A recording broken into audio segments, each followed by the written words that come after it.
సెగలు కక్కుతున్న సూర్యతాపంతో అల్లాడుతున్న తెలుగు రాష్ట్రాలకు చల్లని కబురందిస్తోంది వాతావరణ శాఖ. ఈ నెలాఖరుకు కాస్త అటు ఇటుగా కేరళను రుతుపవనాలు తాకనున్నాయని తెలియజేస్తున్నారు.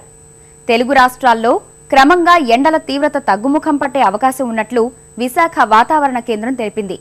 ఉత్తర ఛత్తీస్గఢ్ పరిసర ప్రాంతాల్లో ఉపరితల ద్రోణి ఏర్పడింది. దీని ప్రభావం వల్ల కోస్తాంధ్ర, తెలంగాణ, రాయలసీమల్లో కొన్ని చోట్ల ఉరుములతో కూడిన జల్లులు కురిసే అవకాశం ఉందని తెలియజేస్తున్నారు. దీంతో క్రమంగా వాతావరణం చల్లబడే అవకాశాలు కనిపిస్తున్నాయి. నైరుతి రుతుపవనాలు అనుకున్న దానికంటే ముందే భారత ఉపఖండంలో ప్రవేశించాయి. మే 20వ తేదీ నాటికి అండమాన్ సముద్రాన్ని తాకాల్సి ఉన్న 16 నాటికే రుతుపవనాలు ప్రవేశించాయి.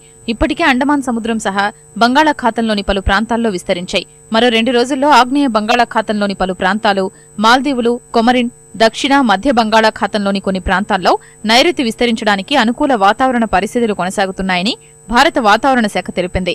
జూన్ 1వ తేదీ నాటికి కేరళ తీరాన్ని తాకనున్నట్లు విశాఖ వాతావరణ కేంద్రం తెలిపింది. అయితే దీని ప్రకారం మనకి ఈ నెలాఖరు కల్లా కేరళ కోస్ట్ తీరం దాటే అవకాశం ఉంటుంది. తీరం అంటే మన ఆంధ్ర, ఇండియాని టచ్ చేసే అవకాశం ఉంటుంది కేరళ వైపు. అది ఈ నెలాఖరికి అంటే 30వ తారీఖు కానివ్వండి లేదా 1వ తారీఖు ఆ ప్రాంతంలో అయితే మనకి జూన్ 10th ఆ ప్రాంతంలో అంటే 5th నుంచి 10th లోపల మనకి ఆంధ్ర కూడా దాదాపు అనుకు జరిగితే దాదాపు 5-10 తారీఖు మధ్యలో మనకు ఆంధ్ర కూడా కవర్ అయ్యే అవకాశం కూడా ఉంటుంది.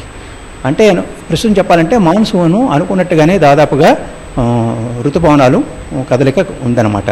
గత 4-5 రోజుల మధ్య మాత్రం కొద్దిగా బే ఆఫ్ బెంగాల్లో కదలిక అంతగా కనిపించకపోయినా అగైన్ కండిషన్స్ చాలా ఫేవరబుల్గా ఉన్నాయి.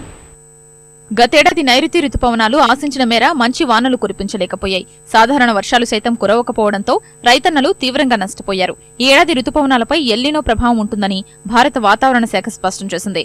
సాధారణం కంటే తక్కువగా వర్షపాతం నమోదవుతుందని తేల్చింది. తాజా పరిస్థితుల నేపథ్యంలో నైరుతి విస్తరించడానికి ఎలాంటి ప్రతికూల వాతావరణ పరిస్థితులు లేకపోవడం, అనుకున్న దానికంటే 4 రోజుల ముందుగానే రుతుపవనాలు భారత ఉపఖండంలో ప్రవేశించడంతో ఎల్నినో ప్రభావం రుతుపవనాలపై ఉన్నా విస్తరణకు ఎలాంటి ఆటంకం ఉండదని నిపుణులు భావిస్తున్నారు. ఎల్నినో అనేది యాక్చువల్గా ప్రాపర్గా ఎగ్జాక్ట్గా 100% సెట్ అయింది కాదు. వాళ్ళు ఏదో సర్టెన్ పర్సెంటేజ్ వరకు సెట్ అయిందని చెప్తున్నారు. దాని ప్రభావం మూలంగా మన మనుషుల మీద అంతగా డైరెక్ట్గా ఎఫెక్ట్ ఉండకపోవచ్చు. ఇప్పుడు ఋతుపవనాలు మీద ఈ ఆన్సెట్ అవటం అనేది ప్రస్తుతానికి దాదాపు నార్మల్గానే జరుగుతుంది. ఏంటంటే మాత్రం ఎల్నినో కండిషన్స్ ఫుల్గా ఉన్నప్పుడు మాత్రమే మన ఋతుపవనాల మీద అంటే వర్షపాతం 4 నెలల మొత్తం మీద వర్షపాతం మీద కొద్దిగా మార్పులు అంటూ ఉంటాయి. ప్రస్తుత పరిస్థితులు చెప్పాలంటే ఈ సంవత్సరం ఎల్నినో కూడా యాక్చువల్గా సైంటిస్టులు చెప్పేది ఏంటంటే 100% అక్కడేమీ సెట్ అయినట్టు కాదు, వాళ్ళు పార్షియల్గా సెట్ అయినట్టు అని చెబుతున్నారు. కాబట్టి దాని ప్రభావము ఋతుపవన వర్షపాతాల మీదుగా అంతగా ప్రభావం ఉండకపోవచ్చు. ఇప్పుడను ఋతుపవనాలు వచ్చే ముందు మనకి ప్రీ మాన్సూన్ షవర్స్ అంటారు, అంటే ఉరుముతో కొన్ని వర్షాలు పడే అవకాశాలు ఉంటాయి. అది ప్రస్తుతం దాదాపు నిన్న నుంచి మనకు దాదాపు ఉత్తర కోస్తా మీద మొదలైంది.